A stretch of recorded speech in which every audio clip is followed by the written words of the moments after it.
ഞാൻ നിങ്ങൾക്കാണോന്ന് എനിക്കറിയില്ല, ആർക്കും ഒരു ബൈറ്റ് കൊടുക്കുമ്പോഴേ ഞാനൊരു നടനെക്കുറിച്ച് അഴുക്ക് ചെറുക്കൻ തന്തേക്കാൾ മോശം എന്നൊരു ഡയലോഗ് ക്യാമറ ഓൺ ചെയ്ത ശേഷം പറഞ്ഞതല്ല, പഠിച്ച് നേരത്തെ പ്ലാൻ ചെയ്ത് വന്നതല്ല. അത് കയറി അങ്ങ് വൈറലായപ്പോൾ എന്ത് പറ്റിയെന്ന് കേട്ടാൽ ഈ സിനിമകളുടെ പോസ്റ്ററുകളിൽ ചില ക്യാരക്ടറുകൾ സംസാരിക്കുന്നു, എല്ലാം ഈ ഡയലോഗ് വെച്ച് കച്ചി അഴുക്ക ചെറുക്കൻ തന്തേക്കാൾ മോശം.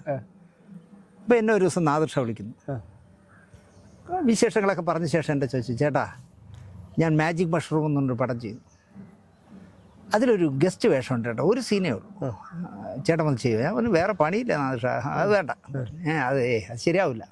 ഇല്ലേട്ടാ, ചേട്ടൻ വർക്ക് ചെയ്ത സിനിമകളിലെല്ലാം ചേട്ടൻ അഭിനയിച്ചിട്ടുണ്ട്. അപ്പം നമ്മൾ ഈ വർക്ക് ചെയ്യുന്ന സിനിമകളിൽ എന്തെങ്കിലും ഫില്ല് ചെയ്യാനായിട്ട് ആരെങ്കിലും വിളിച്ചിട്ട് അവർ കുളമാക്കുമ്പോഴേ അപ്പോഴാണ് നമ്മൾ കയറി ചെയ്യണേ, മനസ്സിലായില്ലേ? ഇപ്പം സ്വയംവരപ്പന്തലിൽ അഭിനയിച്ചിട്ടുണ്ടോ? പിന്നെ അഷ്ടമുടി റിസോർട്ടിൽ ഇന്നസെന്റ് ലൊക്കേഷൻ കാണാൻ പോയി ചാടും, വട്ടനാണ്, പ്രിയദർശനെ തോപ്പിക്കാൻ നടക്കുക. അങ്ങനെ അയാൾ വെള്ളത്തിൽ ചാടുമ്പോൾ അയാളെ രക്ഷപ്പെടുത്തണം. അപ്പോൾ ഈ വെള്ളത്തിൽ ചാടാനായിട്ട് 6-7 പേരെ കൊണ്ടുവന്നു. പക്ഷേ അവർ വന്നപ്പോൾ ആരോ നാട്ടുകാർ പറഞ്ഞു കൊടുത്തു, ഒരാൾ പൊക്കം ചെളിയുള്ള സ്ഥലമാണ്, ചാടി നീന്തൽ പരിചയം ഇല്ലെങ്കിൽ ചാടിയാൽ ചെളിയിൽ പൊതഞ്ഞു പോകണമെങ്കിൽ തീരും എന്ന് പറഞ്ഞപ്പോൾ ഇവരൊന്ന് അറച്ചു. അപ്പോൾ ഓരോടത്തും സംവിധായകരാണ് പറയാറ്, പക്ഷേ ഇവിടെ സംവിധായകൻ്റെ ഞാൻ പെർമിഷൻ ഒന്നും ചോദിച്ചില്ല. ഞാൻ പോയി ഡ്രസ്സ് മാറി വന്നു, ഒരു ഉടുപ്പും ഒരു ലുങ്കിയൊക്കെ കൊടുത്തു വന്നിട്ട് ഞാൻ ചാടി കാണിച്ചു കൊടുത്തു. എനിക്കെന്താ അറിയാം. അങ്ങനെ ഞാൻ നീന്തി, അങ്ങനെ അവസാനം ക്യാമറമാൻ വേണം പറഞ്ഞു, എന്നാൽ പിന്നെ ദിനേശിൻ്റെ ക്ലോസൊക്കെ എടുക്കാമെന്നുണ്ട്. ഇന്നസെൻറ്റ് പൊങ്ങി വരുമ്പോഴേ ദാ പൊങ്ങി എന്നൊക്കെ പറഞ്ഞ ക്ലോസപ്പ് ഒക്കെ ഇട്ടു. ഇതുപോലെ കുറെ ജീവിതരാകുന്നുണ്ട് പടത്തിലുണ്ട്, പക്ഷേ അത് എനിക്കത് ജീവിതരാകുന്നുണ്ട് പടത്തില്. അല്ല, അത് ദേവനുള്ളതാണ് ജീവിതരാഗം. അതിലെന്ത് പറ്റിയെന്ന് കേട്ടാൽ അത് 10-20 വർഷം മുമ്പ്, 30 വർഷം മുമ്പ്, മോൻ ജനിക്കും മുമ്പ്, കല്യാണം കഴിക്കും മുമ്പ്, ഭാര്യ എന്താ പറയുക, ഈ മോതിരം ഇങ്ങനെ ഇടുമല്ലോ ജാതകം കുടയ്ക്ക്, ആ മോതിരം ഇട്ടിരിക്കുകയായിരുന്നു. അങ്ങനെ അതിൽ തുണി വെച്ച് കെട്ടി മുറിവ് വന്നായിട്ട്. അപ്പോൾ അതിൽ ഇതുപോലെ തന്നെ ഒരുത്തം അഭിനയിക്കുമ്പോൾ 8 ടേക്ക് കഴിഞ്ഞിട്ടും അവൻ ശരിയാവില്ല. ഒന്നീ വിറകി പിടിക്കില്ല, വിറകി പിടിച്ചാൽ അവൻ ഡയലോഗ് പറയില്ല, ഡയലോഗ് പറഞ്ഞാൽ വിറവ് ഇടില്ല, അങ്ങനെ കുളമാക്കി. അപ്പോൾ ലൈറ്റ് പോയിക്കൊണ്ടിരിക്കുക. അന്ന് ഈസ്റ്റ്മാൻ ഫിലിമാണ്. അങ്ങനെ അതിൻ്റെ അസോസിയേറ്റ് ഡയറക്ടർ വാസൻ ചേട്ടൻ ദിനേശിച്ച് അങ്ങനെയാണ് ആ പടത്തിൽ ചെയ്തത്. അത് പക്ഷേ ഇപ്പോൾ വൈറലായി ഭയങ്കരമായിട്ട്. ഞാൻ ഈ മെലിഞ്ഞ ചുള്ളിക്കമ്പുമായിട്ട് വന്നിട്ട് അപ്പം അങ്ങനെ ഞാൻ ഏറെക്കുറെ ഞാൻ വർക്ക് ചെയ്ത എല്ലാ പടത്തിലും അഭിനയിച്ചിട്ടുണ്ട്. പക്ഷേ ഇതിപ്പോൾ ഒന്നാമത് എൻ്റെ പ്രശ്നം സുമേഷിനെ അറിയാമായിരിക്കും. നോ ഒരാളിനോട് എനിക്ക് പറയാൻ പറ്റില്ല. എൻ്റെ ജീവിതത്തിലെ ഏറ്റവും വലിയ വിജയവും പരാജയവും അതാണ്. കാരണം എനിക്ക് നോ പറയാൻ പറ്റില്ല. അപ്പോൾ ഞാൻ പറഞ്ഞു, നാദൃഷയ്ക്ക് അത്രയും വാശിയാണ്. അല്ല ഏട്ടാ, ചേട്ടൻ്റെ വാഗോട്ട് കേട്ടാലേ, ചേട്ടൻ തന്നെ ഡബ്ബിയും കൂടെ ചെയ്യുമ്പോൾ അതിന് വിശ്വാസ്യത കൂടും. അങ്ങനെയാണ് പോയി ചെയ്തത്. ഒരു 20 മിനിറ്റ് പോലും വേണ്ടി വന്നില്ല. ഞാനും ഒരു നായികയുടെ അമ്മയാണ് പ്രശ്നം വയ്ക്കാൻ വരുന്നത്. ഒരു ക്രിസ്ത്യൻ ചെറുക്കനായിട്ട് കയറി പെണ്ണ് പ്രേമം ചളഞ്ഞു. അത് പറയാനാണ് പറഞ്ഞത്. അവസാനം ആളൊക്കെ പറഞ്ഞു വരുമ്പോൾ ക്രിസ്ത്യൻ എന്ന് പറയുമ്പോഴാണ് ഞാൻ ഈ ഡയലോഗ് പറഞ്ഞത്, ആഴ്ച ചെറുക്കൻ തന്തേക്കാൾ മോശം. പിന്നെ കുറേ ഡയലോഗ് ഉണ്ട്. എൻ്റെ മകൻ പടം തിയേറ്ററിൽ പോയി കണ്ടായിരുന്നു. കണ്ടു. ഞാനും പിന്നെ ഭയങ്കര വൈറലായി. എൻ്റെ മോനും സൗദിയിൽ നിന്ന് വന്ന സമയമായിരുന്നേ. അവന് സത്യം പറഞ്ഞാൽ അതിശയായി, ഇത്രയും ഡയലോഗ് അച്ഛൻ ഇങ്ങനെ പറഞ്ഞോ, അച്ഛൻ ഇത്രയും ഡയലോഗ് അച്ഛൻ പറഞ്ഞാന്ന്. ഒരുപാടുണ്ട്. പക്ഷേ ഞാൻ ഒറ്റ ടേക്കിൽ ഓക്കെ ആക്കി. അത് ഒരു 20 മിനിറ്റ് കൊണ്ട് കഴിഞ്ഞു. അതിൻ്റെ പിന്നാലെയാണ് ജിത്ത് പരപ്പംകോട് എന്ന് ഇവിടെ ഒരു പ്രൊഡക്ഷൻ ജിത്ത് എന്നെ വിളിച്ചിട്ട് പറഞ്ഞേ, ചേട്ടാ നിങ്ങളെ കാണാനായിട്ട് ഒരു 6 ചെറുപ്പക്കാർ ശാന്തിയുള്ള നിൽക്കുകയാണ്. ഞാൻ എന്തിനി അല്ല ചേട്ടനെ കാണാൻ. ഞാൻ ശാന്തിയുള്ള വിട്ടിട്ട് 10 വർഷമായില്ലേ, ഞാൻ ശാന്തിയുള്ളതിലല്ല.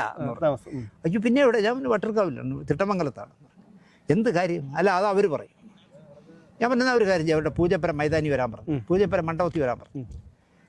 ഞാൻ നോക്കുമ്പോൾ അച്ഛൻ്റെ പ്രായമുള്ള, എൻ്റെ മോൻ്റെ പ്രായമുള്ള ഒരു 6 ചെറുപ്പക്കാർ.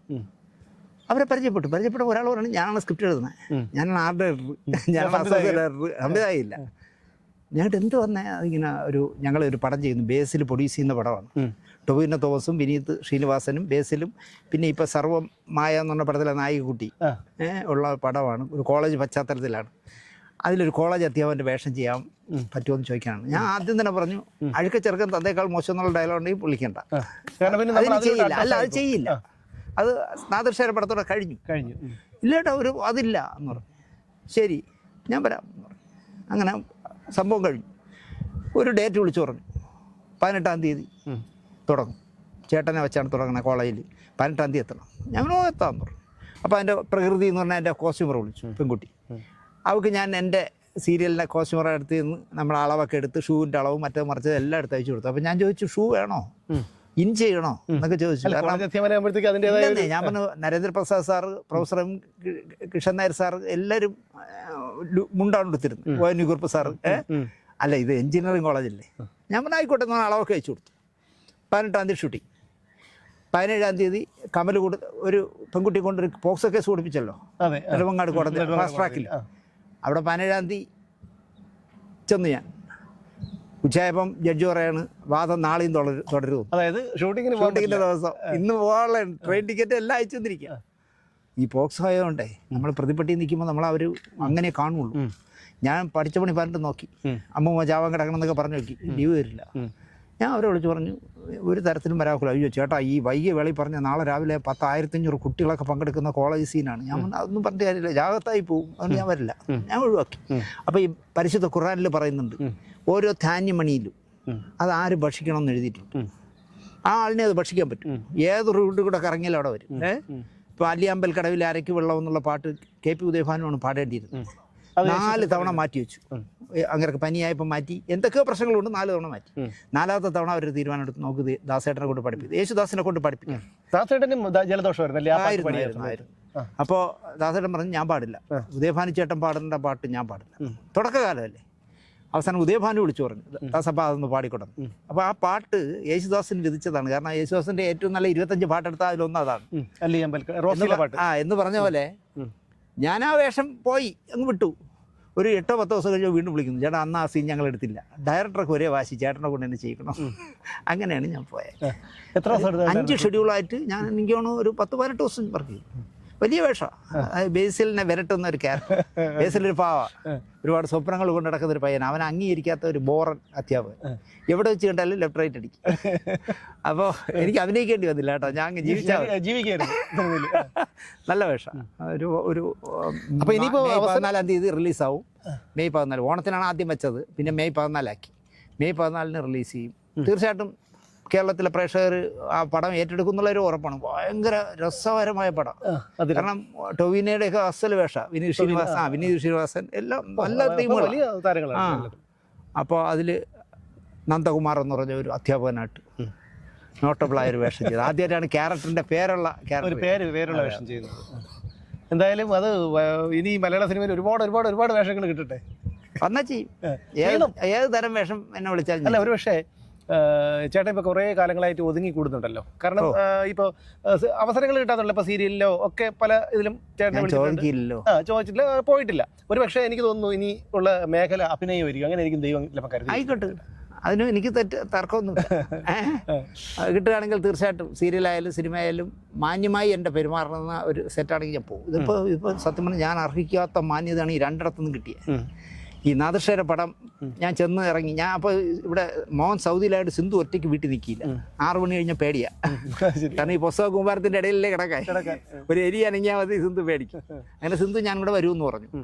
അവർ പറഞ്ഞു ഓക്കെ, എനിക്ക് നല്ലൊരു താമസ സ്ഥലം തരണമെന്ന്. ഓക്കെ, ട്രെയിനിൽ 3 ടയർ AC എങ്കിലും എടുത്തു തരണമെങ്കിലേ വരുള്ളൂ എന്ന് പറഞ്ഞു. കാരണം ഞാൻ ജീവിതത്തിൽ അതൊക്കെ അങ്ങനെ പാലിക്കുന്ന ഒരാളാണ്. പണ്ട് അസിസ്റ്റൻ്റ് ആയിരുന്നപ്പോൾ പോലും ഞാൻ പറഞ്ഞിട്ടുണ്ട് 5000 രൂപയാണ് ഈ ശമ്പളത്തിൽ കുറച്ച്, പക്ഷേ കുടിക്കാൻ വെള്ളം തരണം, കുപ്പി വെള്ളം തരണം, നല്ല റൂം തരണം. ആ റൂമിൽ വേറെ ആളെയും കിടത്തിയാൽ ഒറ്റയ്ക്ക് കയറണം. കാരണം ഒരു വെള്ളം അടിക്കുന്ന ബോറിനായിരിക്കും ചിലപ്പോൾ എൻ്റെ കൂടെ, അല്ലെങ്കിൽ അവൻ പുക വലിച്ച് തള്ളുന്നവനായിരിക്കും. അപ്പോൾ അതൊക്കെ പറ്റില്ല. അങ്ങനെ ഞാൻ വർക്ക് ചെയ്ത എല്ലാ പടത്തിനും ഞാൻ ഒറ്റയ്ക്കാണ് റൂമിൽ താമസിച്ചിട്ട്. ഞാൻ ഇവരുടെ അതൊന്നും ഒരു പ്രശ്നമില്ല എന്ന് പറഞ്ഞു. ഞാൻ ടിക്കറ്റ് അയച്ചു തന്നു. ഞങ്ങൾ ചെന്ന് ആലുവയിൽ ഇറങ്ങി. ആലുവയിൽ നിന്ന് കാർ വന്ന് കൊണ്ടുപോയി സിന്ധുവിനെ ഒരു ഹോട്ടൽ മുറിയിലാക്കി. എന്നെ കൊണ്ടുപോയി ഞാൻ അതുവരെ എതിർത്ത് സംസാരിച്ചിരുന്ന കാരവാനിൽ കൊണ്ടിരുത്തി. കാരവാൻ സംസ്കാരത്തോട് എതിർപ്പുള്ളവനായിരുന്നേ. അവിടെ കൊണ്ടിരുത്തി. അപ്പോൾ ഒരു മലയുടെ മുകളിൽ നാദിർഷ ഒരു പാട്ടൊക്കെ എന്തോ എടുക്കുകയാണ് ഉത്സവത്തിൻ്റെ അമ്പലത്തിന്. അപ്പോൾ അത് കഴിഞ്ഞിട്ടേ ഇതെടുക്കാൻ പറ്റും. അപ്പോൾ നാദിർഷ വന്നപ്പോൾ ശരിക്കും പറഞ്ഞാൽ 5-5:30 മണിയായി. ചേട്ടാ നമുക്ക് എടുക്കാമെന്ന് പറഞ്ഞു. ഒരു വീട്ടിലേക്ക് കൊണ്ടുപോകുന്നു, എടുക്കുന്നു. സുജിത് വാസുദേവാണ് ക്യാമറാമാൻ, എമ്പുരാനൊക്കെ ചെയ്തു. അപ്പോൾ ഒരു 20-22 മിനിറ്റേ വേണ്ടി വന്നുള്ളൂ. 2-3 ക്യാമറ വെച്ചിട്ട് പടപടപടാന്ന് എടുത്തു. ഞാൻ പുറത്ത് വന്നു. നാദിർഷയായിട്ടും പ്രൊഡ്യൂസറായിട്ടൊക്കെ സംസാരിച്ചു. നല്ല പ്രൊഡ്യൂസറാണ് കേട്ടോ. അതായത് 6-7 പടം എടുത്തിട്ടേ 7 പൊളിഞ്ഞു പോയൊരു പ്രൊഡ്യൂസറാണ്. ഗൾഫിലുള്ള ആളാണ്. അയാളുടെ പഴയ കാലം ആലോചിച്ചാൽ അയാൾ ആർട്ട് അസിസ്റ്റൻ്റ് വരെ ആയിരുന്നു. മനസ്സിലായോ? ബാവയുടെ അസിസ്റ്റൻ്റ് ആയിരുന്നു. ആ ബാവയാണ് ഇതിൻ്റെ ആർട്ട് ഡയറക്ടർ. അതുപോലെ ഒരുപാട് പണി സിനിമയിൽ ചെയ്തിട്ടുണ്ട്. എന്നിട്ടാണ് ക്ലച്ച് പിടിക്കാതെ ഗൾഫിൽ പോയത്. അവിടുന്ന് രക്ഷപ്പെട്ടപ്പോൾ അയാൾ സിനിമയിലെ നിൽക്കും എന്ന് തീരുമാനിച്ചിട്ട് വന്ന് 7 പടം എടുത്തു. ഇത് 8ാമത്തെ പടം. പഴയ കാലം മറക്കാത്തതുകൊണ്ട് മറക്കാത്ത ആളാണ്. എന്നിട്ട് ഞാൻ പോവുകയാണ്, എനിക്ക് രാത്രിയുള്ള ടിക്കറ്റ് എടുത്ത് തന്നല്ലോ, അങ്ങ് ഉറങ്ങി പോന്നാൽ മതി. അപ്പോൾ ഇവർ തമ്മിൽ എന്തൊക്കെയോ സംസാരിക്കുന്നു, ആര് നാദിർ ഷായും പ്രൊഡ്യൂസറും കൂടെ. എന്നിട്ട് നാദിർ ഷാ പറഞ്ഞു നിങ്ങൾ പറഞ്ഞാൽ ദിവസം പറഞ്ഞു. എന്നിട്ട് നേരെ വന്ന് പ്രൊഡ്യൂസർ പറഞ്ഞു ഇതൊരു കൊച്ചു പടമാണ്, വലിയ തുകയൊന്നും പ്രതീക്ഷിക്കരുത് എന്ന് പറഞ്ഞ് ഈ കൈക്കൂലി കൊടുക്കും പോലെ ഒരു ചുരുള് നോട്ട് ഇങ്ങനെ കൈ വെച്ച് തന്നു. ഞാൻ പറഞ്ഞു എനിക്ക് ഒരു പരാതിയില്ല, വൗച്ചറോ ഒന്നും വാങ്ങിച്ചില്ല. ഞാനിങ്ങനെ തിരിച്ച് എന്നെ റൂമിൽ കൊണ്ടാക്കി പെട്ടിയൊക്കെ പാക്ക് ചെയ്ത് ഞാൻ ഇന്നും കൂടെ ഇറങ്ങുമ്പോഴും ഈ കാറിൽ ഇരിക്കുമ്പോഴും എനിക്കൊരു ക്യൂരിയോസിറ്റി, ഇതൊരു 5000 ഉണ്ടാ. സത്യം പറഞ്ഞ സുമേഷ്, ഞാൻ സ്വപ്നം കാണാത്ത എമൗണ്ട് ആയിരുന്നു തന്നത്. ആദ്യം ഒരു സീനിന് ഒറ്റ സീൻ അത്രയ്ക്ക് മാന്യമായിട്ട് എൻ്റെ പെരുമാറി.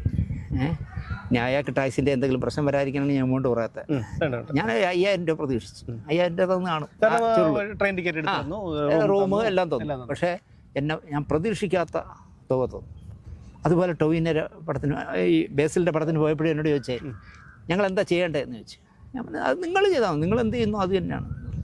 അവരും വളരെ മാന്യമായിട്ട് പെരുമാറും. എനിക്ക് സംവിധായകനൊക്കെ താമസിക്കുന്ന ഒരു വലിയ സൂട്ട് റൂം, എനിക്കും ഞാനും സിന്ധുവും കൂടെ സൂട്ട് റൂമിൽ തന്നെ ചായ ഇട്ട് കുടിക്കാം, ആരെയും ശല്യമില്ല.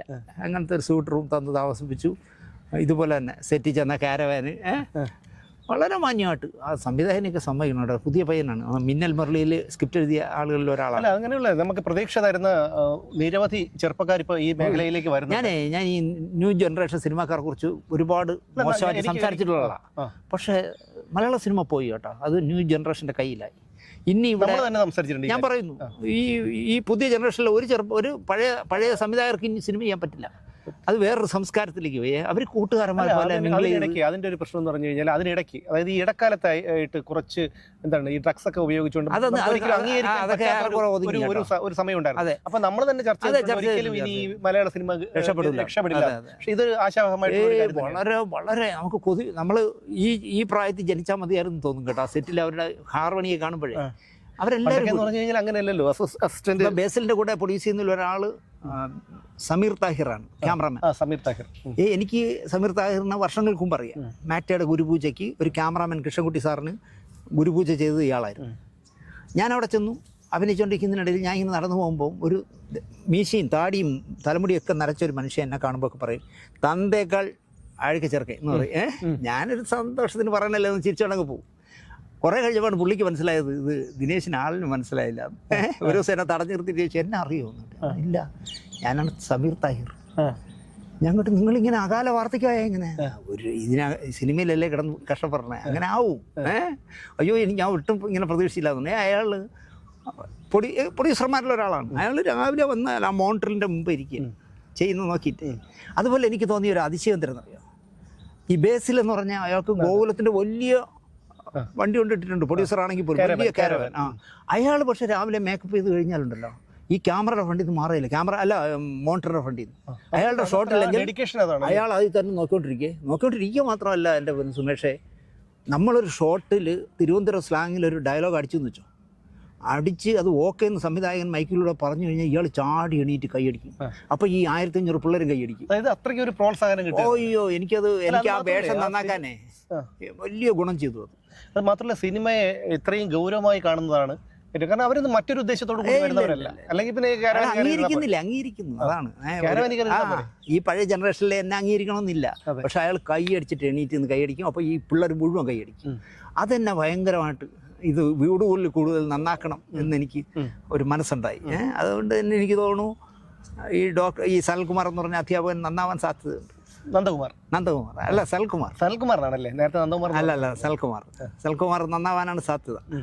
നന്നാവും ഉറപ്പായിട്ടും. കാരണം മാത്രമല്ല മറ്റേ സ്റ്റാർട്ട് ക്യാമറ ആക്ഷൻ അത് തന്നെ ആൾക്കാർ കണ്ടിരുന്നു. അല്ല ഇതില് എനിക്കൊരു രസം തോന്നിയതേ, എൻ്റെ ഇന്ന് വർക്ക് കഴിയണേ, സംവിധായകൻ്റെ ചോദിച്ച് ചേട്ടാ ഇന്ന് പോകണം നാളെ പോകണം. ഞാൻ എന്ത് നാളെ പോയാൽ പോരെ? ഞാൻ എനിക്ക് എടുത്തിട്ട് മതിയാവുന്നില്ല, ഒരു സീനൂടെ ചേട്ടനെ എനിക്ക് എഴുതണം. അങ്ങനെ ഒരു സീൻ എഴുതി.